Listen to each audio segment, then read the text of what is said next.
ಭೀಕರ ಭೂಕುಸಿತಕ್ಕೆ ಮುಂಡಕೈ ಊರೇ ನಾಮಾವಶೇಷವಾಗಿದೆ.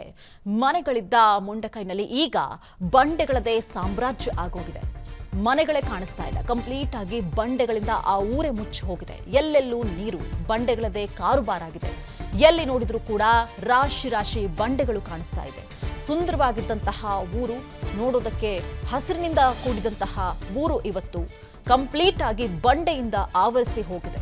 ಈ ಭೀಕರ ದುರಂತಕ್ಕೆ ಅಲ್ಲಿನ ಜನರು ಕೂಡ ನಲುಗಿ ಹೋಗಿದ್ದಾರೆ.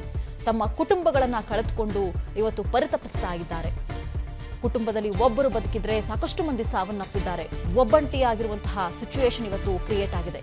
ಭೂಕುಸಿತದಿಂದಾಗಿ ಇವತ್ತು ಮುಂಡಕೈ ಊರು ಯಾವ ರೀತಿಯಾಗಿ ಮುಳುಗಡೆ ಆಗಿದೆ ಅನ್ನೋದನ್ನ ನಾವು ಗಮನಿಸ್ತಾ ಇದ್ದೀವಿ. ಪ್ರಕೃತಿ ಮನಸ್ಸು ಮಾಡಿದ್ರೆ ಏನನ್ನು ಬೇಕಾದ್ರೂ ಮಾಡಿಬಿಡಬಹುದು ಅನ್ನೋದಕ್ಕೆ ಸೂಕ್ತ ಉದಾಹರಣೆ ಮಂಡಕೈ ಗ್ರಾಮ. ನಾನಿದೀಗ ಆ ಗ್ರಾಮ ಹೇಗಿತ್ತು ಮತ್ತು ಈಗ ಹೇಗಿದೆ ಅನ್ನುವ ಮಾಹಿತಿಯನ್ನ ಕೊಡುವಂತಹ ಪ್ರಯತ್ನವನ್ನ ಮಾಡ್ತಿದ್ದೇನೆ. ಮಂಡಕೈ ಗ್ರಾಮದ ಸಮೀಪದಲ್ಲಿರುವಂತಹ ಟೀ ಎಸ್ಟೇಟ್ನ ಜಾಗದಲ್ಲಿ ನಾನು ನಿಂತು ಮಾಹಿತಿಯನ್ನ ಕೊಡ್ತಿದ್ದೇನೆ. ದೃಶ್ಯದಲ್ಲಿ ನೀವು ಗಮನಿಸ್ತಾ ಇದ್ದೀರಿ, ಇದು ಕೇರಳದ ಚೆಲಿಯಾರ್ ನದಿ ಹರಿತಾ ಇದ್ದಂತಹ ಜಾಗ. ಈಗಲೂ ನದಿ ಹರಿವನ್ನ ನೀವು ಗಮನಿಸಬಹುದಾಗಿದೆ. ಸಾಕಷ್ಟು ಪ್ರಮಾಣದಲ್ಲಿ ಏನು ಮಣ್ಣಿನ ರಾಶಿಯ ಮಾದರಿಯ ಜಾಗ ಏನು ನೀವು ಕಾಣಿಸ್ತಾ ಇದ್ದೀರಿ. ಈ ಕಾಣುವಂತಹ ಜಾಗದಲ್ಲಿ ಚೆಲಿಯಾರ್ ನದಿ ಸಣ್ಣ ಪ್ರಮಾಣದಲ್ಲಿ ಹರಿತಾ ಇತ್ತು. ನಿರಂತರವಾಗಿ 15-20 ದಿನಗಳಿಂದಲೂ ಭಾರೀ ಪ್ರಮಾಣದ ಮಳೆ ಆಗಿರುವ ಕಾರಣಕ್ಕಾಗಿ, ಅತ್ಯಂತ ದೊಡ್ಡ ಪ್ರಮಾಣದ ನೀರು ಹರಿದು ಬಂದ ಕಾರಣಕ್ಕಾಗಿ ನದಿಯ ಹರಿವಿನ ದಿಕ್ಕು ಬದಲಾಗಿದೆ. ನೀವೀಗ ಗಮನಿಸ್ತಾ ಇರುವಂತಹ ನದಿ ಹರಿತಾ ಇರುವಂತಹ ದೃಶ್ಯ ಏನಿದೆ, ಆ ದೃಶ್ಯ ಹಿಂದೆ ಖಾಲಿ ರೋಡ್ಗಳಿದ್ದಂತಹ ಜಾಗ, ಅಂದ್ರೆ ಈ ಗ್ರಾಮಕ್ಕೆ ಬರುವಂತಹ ರಸ್ತೆ ಇದ್ದ ಜಾಗದಲ್ಲಿ ಈಗ ನದಿ ಹರಿತಾ ಇದೆ. ನದಿ ಇದ್ದ ಜಾಗ ಈಗ ಮಣ್ಣಿನಿಂದ ಆವೃತ ಆಗಿದೆ. ಇನ್ನು ಇಡೀ ಗ್ರಾಮದ ಮನೆಗಳಿದ್ದಂತಹ ಮಾಹಿತಿಯನ್ನ ಕೊಡುವಂತಹ ಪ್ರಯತ್ನವನ್ನ ಮಾಡ್ತಿದ್ದೇನೆ. ನದಿಯ ಆಚೆ ಭಾಗದಲ್ಲಿ ಏನು ಸುಮಾರು 20-25 ಮನೆಗಳು ಕಾಣಿಸ್ತಿದ್ದಾವೆ. ಆ ಮನೆಗಳು ಅತ್ಯಂತ ಅಂದ್ರೆ ನದಿಯ ಸಮೀಪದಲ್ಲಿದ್ದಂತಹ ರಸ್ತೆಯ ಮೇಲ್ಭಾಗದಲ್ಲಿ ಕಟ್ಟಿಕೊಂಡಿದ್ದ ಮನೆಗಳಾಗಿದ್ವು. ಈಗ ಮೇಲ್ಭಾಗದ ಅವಶೇಷಗಳು, ಬಂಡೆ ಇರಬಹುದು ಅಥವಾ ಮಣ್ಣಿರಬಹುದು, ಭಾರಿ ಪ್ರಮಾಣದಲ್ಲಿ ಶೇಖರಣೆ ಆಗಿರುವ ಕಾರಣಕ್ಕಾಗಿ ಅಲ್ಲಿದ್ದ ರಸ್ತೆಯೂ ಹಾಳಾಗಿದೆ. ರಸ್ತೆಗೆ ಸಮೀಪದಲ್ಲಿದ್ದಂತಹ ಮನೆಗಳು ಸಂಪೂರ್ಣವಾಗಿ ಕುಸಿದು ಬಿದ್ದಿದ್ದಾವೆ.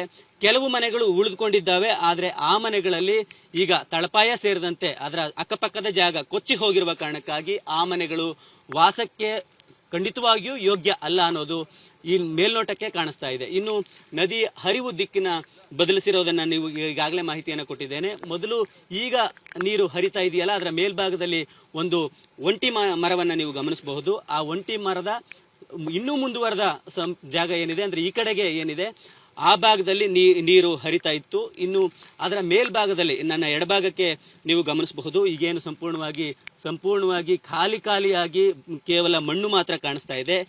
ಆ ಜಾಗದಲ್ಲಿ ಸುಮಾರು 150ಕ್ಕೂ ಹೆಚ್ಚು ಮನೆಗಳು ಇದ್ವು. ಒಂದು ರೀತಿಯಲ್ಲಿ ವಟಾರದ ರೀತಿಯ ಮನೆಗಳನ್ನ ಕಟ್ಟಿಕೊಂಡು ಅಲ್ಲಿ ಜನ ವಾಸ ಇದ್ರು. ಈಗ ಆ ಇಡೀ ಅಷ್ಟೂ ಮನೆಗಳು ಕೊಚ್ಚಿ ಹೋಗಿರೋದನ್ನ ಕಾಣಬಹುದಾಗಿದೆ. ಇನ್ನು ನನ್ನ ಬಲಭಾಗದಲ್ಲಿರುವಂತಹ ಜಾಗ ಏನಿದೆ, ಈ ಜಾಗದಲ್ಲಿ ಸುಮಾರು 30-35 ಮನೆಗಳಿದ್ವು. ಈ ಜಾಗವೂ ಕೂಡ ಇದೀಗ ಕಲ್ಲು ಬಂಡೆಗಳಿಂದ, ಮಣ್ಣಿನಿಂದ ಆವೃತ ಆಗಿದೆ. ಇನ್ನು ಅದರ ಸಮೀಪದಲ್ಲಿ ಒಂದು ಹಲಸಿನ ಮರವನ್ನ ನೀವೇನು ಗಮನಿಸ್ತಾ ಇದ್ದೀರಿ. ಹಲಸಿನ ಮರದ ಮೇಲ್ಭಾಗದಲ್ಲಿ ಟೀ ಎಸ್ಟೇಟ್ನ ಕಚೇರಿ ಇತ್ತು. ಅಂದ್ರೆ ಇಲ್ಲಿ ವಾಸ ಮಾಡುವ ಜನಕ್ಕೆ ಕೂಲಿಯನ್ನ ಅಥವಾ ಕೆಲಸವನ್ನ ಕೊಟ್ಟಿರುವ ಮಾಲೀಕರು ಯಾರಿದ್ದಾರೆ, ಅವರು ಒಂದು ಆಫೀಸನ್ನು ಓಪನ್ ಮಾಡಿಕೊಂಡಿದ್ರು. ಆ ಟೀ ಎಸ್ಟೇಟ್ನ ಆಫೀಸ್ ಕೂಡ ಒಂದು ಬಂಗ್ಲೆ ಮಾದರಿಯ ಕಟ್ಟಡ ಅಲ್ಲಿತ್ತು ಅನ್ನೋದನ್ನ ಸ್ಥಳೀಯರು ಹೇಳ್ತಿದ್ದಾರೆ. ಆ ಕಟ್ಟಡವೂ ಕೂಡ ಸಂಪೂರ್ಣವಾಗಿ ಕೊಚ್ಚಿ ಹೋಗಿದೆ. ಒಟ್ಟಾರೆಯಾಗಿ ಗ್ರಾಮ ಇದ್ದ ಜಾಗದಲ್ಲಿ ಈಗ ಪ್ರಕೃತಿ ತಂದೊಡ್ಡಿರುವಂತಹ ಕಲ್ಲು, ಮಣ್ಣು, ಈ ತರದ ವಸ್ತುಗಳಿದ್ದಾವೆ. ನದಿ ಹರಿತಾ ಇದ್ದ ಜಾಗದಲ್ಲಿ ಈಗ ನದಿ ಹರಿತಾ ಇಲ್ಲ, ಮಣ್ಣು ಶೇಖರಣೆ ಆಗಿದೆ. ರಸ್ತೆ ಇದ್ದ ಜಾಗದಲ್ಲಿ ನೀರು ಹರಿದು ಹೋಗ್ತಾ ಇದೆ.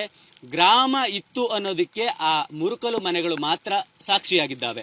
ಕ್ಯಾಮರಾ ಪರ್ಸನ್ ಮನೋಜ್ ಜೊತೆಗೆ ರಂಗಸ್ವಾಮಿ, ವಿಸ್ತಾರ ನ್ಯೂಸ್, ವೈನಾಡು, ಕೇರಳ. ಅನುಕ್ಷಣದ ಸುದ್ದಿಗಳಿಗಾಗಿ ವಿಸ್ತಾರ ನ್ಯೂಸ್ ಯೂಟ್ಯೂಬ್ ಚಾನೆಲ್ ಸಬ್ಸ್ಕ್ರೈಬ್ ಮಾಡಿ. ಹೊಸ ಸುದ್ದಿಗಳ ನೋಟಿಫಿಕೇಶನ್ಗಾಗಿ ಬೆಲ್ ಐಕಾನ್ ಕ್ಲಿಕ್ ಮಾಡಿ. ಲೇಟೆಸ್ಟ್ ಅಪ್ಡೇಟ್ಸ್ಗಾಗಿ www.vistaranews.com ವೆಬ್ಸೈಟ್ಗೆ ವಿಸಿಟ್ ಮಾಡಿ. ಅಂಗೈಯಲ್ಲೇ ಜಗತ್ತಿನ ಸುದ್ದಿ ತಿಳಿಯಲು ವಿಸ್ತಾರ ನ್ಯೂಸ್ ಕನ್ನಡ ಆಪ್ ಡೌನ್ಲೋಡ್ ಮಾಡಿ.